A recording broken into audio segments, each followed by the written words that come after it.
Um fenômeno de audiência chamado Pablo Marçal está ajudando emissoras de TV e sites de notícia a baterem recordes de audiência. E para confirmar isso, basta dar uma passada rápida ali no canal da Roda Viva, onde o candidato foi entrevistado há poucos dias. A diferença de visualização é absurda se a gente for comparar entre os demais candidatos. Agora aqui é uma coisa bem simples. A gente pega aqui essa entrevista com o Ricardo Nunes.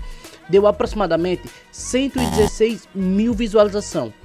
Eu não vou nem pro Pablo agora. Vamos pra Roda Viva aqui com o Guilherme Boulos. Deu 356 mil visualização. Vamos pra Tabata Amaral. 214 mil visualização.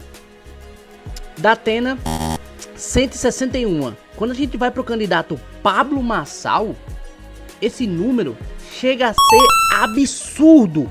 4,5 milhões de visualização, ou seja, Pablo Marçal disparado tá dando audiência para canais, emissoras, sites de notícia. O cara é um fenômeno de audiência.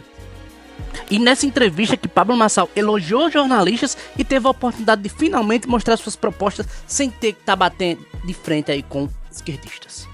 Branca Nunes, Faz bom um dia, M, Branca. faz um M, quem tá assistindo? Sua pergunta. Bom dia, secretário. Tudo bem? Secretário? Candidato. Candidato, porque eu estou fazendo a pergunta sobre o secretariado. Vamos lá. Eu queria saber, o senhor falou agora do secretariado, do Ricardo Nunes e tal, eu queria saber se o senhor já tem algum nome que vai fazer parte do seu secretariado. Como eu estou propondo uma política nova, eu não estou devendo cargo para ninguém. Não quis fazer coligação para não lotear a prefeitura. Né? Ano que vem vai ser o orçamento recorde da história de São Paulo, quase 120 bilhões. E você votar no 28, no dia 6 de outubro, que é o dia da vingança, você está votando em alguém que não deve nada para ninguém. O que nós vamos fazer? Eu vou chamar todos os partidos. Eles vão fazer uma imersão comigo. Vou voltar lá na Grécia Antiga explicando o que é democracia de verdade. Os dignos de desse país, praticamente. E a primeira pergunta, candidato Pablo Marçal, é por que o senhor se considera mais preparado para esse desafio? Eu não me considero mais preparado da cidade, mas entre os que estão na disputa, é até vergonhoso falar que eu estou disputando com alguém.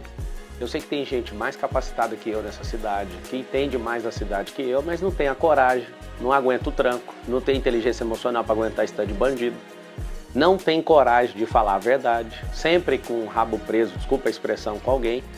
Isso não foi um sonho. Tem gente que pergunta para mim, mas você não precisava mexer com isso. É triste uma pessoa que quer ser prefeito precisando de algo. Eu realmente não preciso.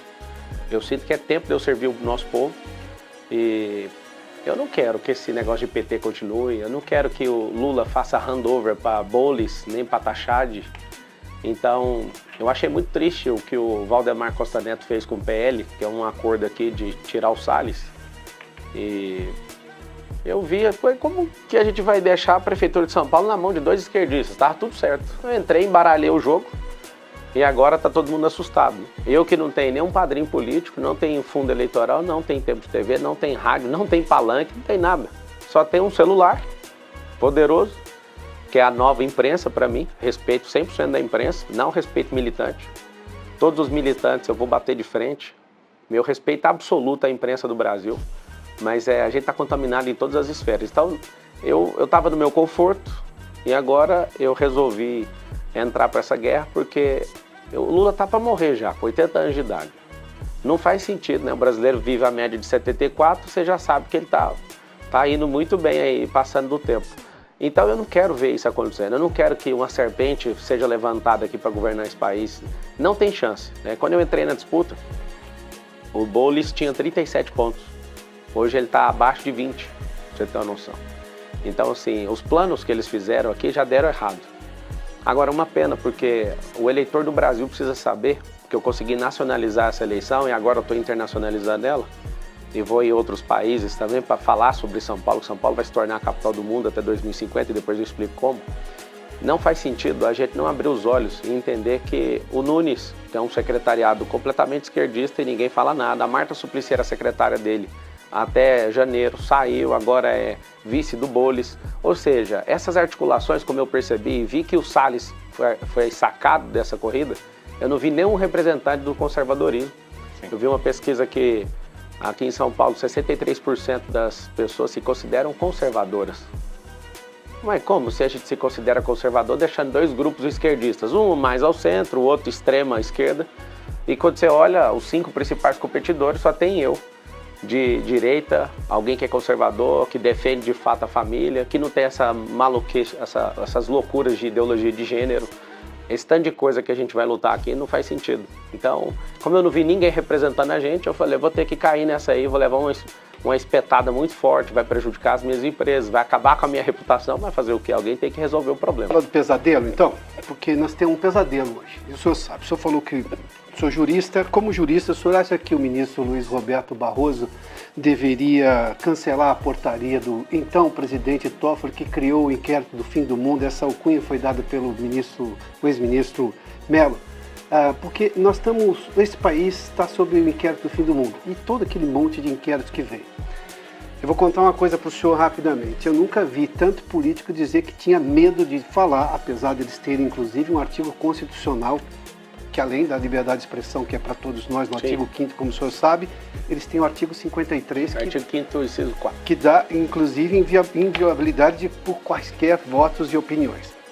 Mas tem uma realidade, essa é a realidade. Eu entendo o seu voluntarismo, é admirável, todo candidato tem isso, eu cubro eleição há muito tempo. Mas eu tenho uma realidade hoje que nada passa pelo Supremo, nada sai se não passar pelo Supremo. Vou dar um exemplo. Morador de rua aqui em São Paulo, ou lá em Rio das Pedras, onde eu nasci, no interior de São Paulo. A prefeitura não pode remover de forma compulsória, porque é uma decisão do ministro Alexandre de Moraes que foi referendada pelo Pleno. O governo acho que tem 120 dias para encontrar uma solução. Uma decisão do Supremo que nunca se meteu nesse assunto, que diz respeito a uma ação que o prefeito tem que tomar. Como é que o senhor vai lidar com isso? Primeiramente, como jurista, eu preciso de uma opinião técnica do senhor. O senhor acha que o ministro Barroso deveria revogar aquela portaria do Toffoli que criou todo esse absurdo jurídico que nós estamos vivendo? Na verdade, o que a gente precisa é ter celeridade no judiciário, porque a grande tática que eu vejo do sistema judiciário hoje é prender as pessoas em inquéritos para usar isso para calar elas. Isso não é do Supremo, isso é de todo o judiciário. Eu não tenho nenhum medo de falar isso. Quando eu vejo que pessoas estão se posicionando, você pode pesquisar, tem um inquérito. Esse inquérito é uma barganha, isso é uma vergonha. Não só tem que colocar prazo final, mas precisa de dar celeridade. Duas coisas. Você pediu minha opinião de jurista. Minha opinião de jurista tem que ter prazo todo inquérito. Tinha que ter o prazo final. Se não tiver, então, mas não tem. Isso, ou seja, então tem que invalidar o inquérito. O que está acontecendo? Está acontecendo vários, é minha opinião jurídica, está acontecendo vários atos nulos por não colocar fim num processo. Não existe um processo. É preciso tirar um ministro que abusa de autoridade, não é? Se você precisa, tem que fazer o quê? Tem que fazer o instrumento. Não é o preciso, o país precisa. Então, chegou na mão de quem ontem? Do Pacheco, está na mão dele. Agora ele tem que ser homem para fazer o que os deputados estão falando. Mas eu posso começar pelo Barroso, ele pode simplesmente revogar essa portaria. Então você tem o número dele? Vamos ligar para ele. Eu tenho aqui, vou achar o número dele rapidinho e vou ligar para ele. Vamos ligar agora, o que o senhor acha? Vamos pegar o número dele. O que isso vai mudar? O candidato à prefeitura mandar revogar? Você está no inquérito também? Não estou no inquérito. E também se eu tivesse não é o problema. A questão vamos lá. Você pediu minha opinião, eu dei. Eu preciso das questões práticas. A questão prática é isso. Eu tenho uma decisão do Supremo que interfere, por exemplo, na rua de São Paulo. Agora vamos para a segunda pergunta, então, que a primeira já foi respondida. Isso é uma questão, você já viu minha opinião, você pediu ela técnica. Sim. Agora vamos para a questão da cidade. A média para você tirar uma pessoa da rua é 7 vezes. Uma entrevista com abordagem, são 3 cenários. É rua, abrigo e emprego. Vou usar a arca do Felipe Sabará, que comprovadamente ela tirou 3.500 pessoas da situação de rua e deu emprego. Tem uma lei aqui no estado de São Paulo sobre a agricultura familiar, que a gente tem que ter um percentual mínimo né, de pessoas que fazem a merenda escolar do estado de São Paulo.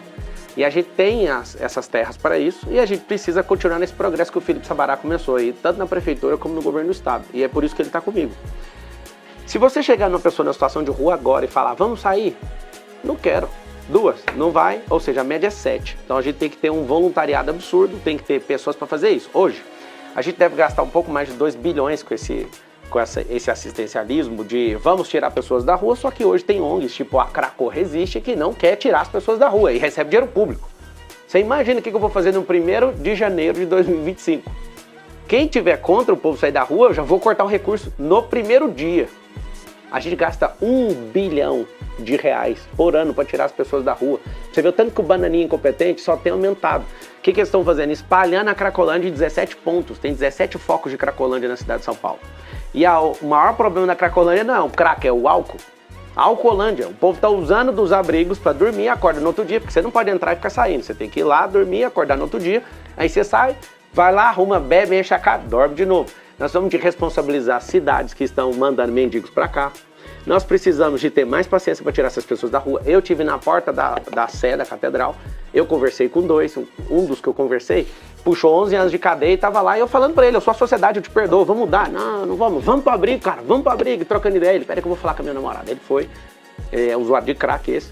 Não vou não. Aí o Sabará tava comigo e falou, cara, você tá vendo? A gente tem que insistir pelo menos 7 vezes, que é uma média. Então, se é média, tem gente que leva 10, 11. Para tratar emocionalmente uma pessoa que está no estado de miserabilidade, é de 6 meses a 24 meses, dependendo da pessoa. Candidato.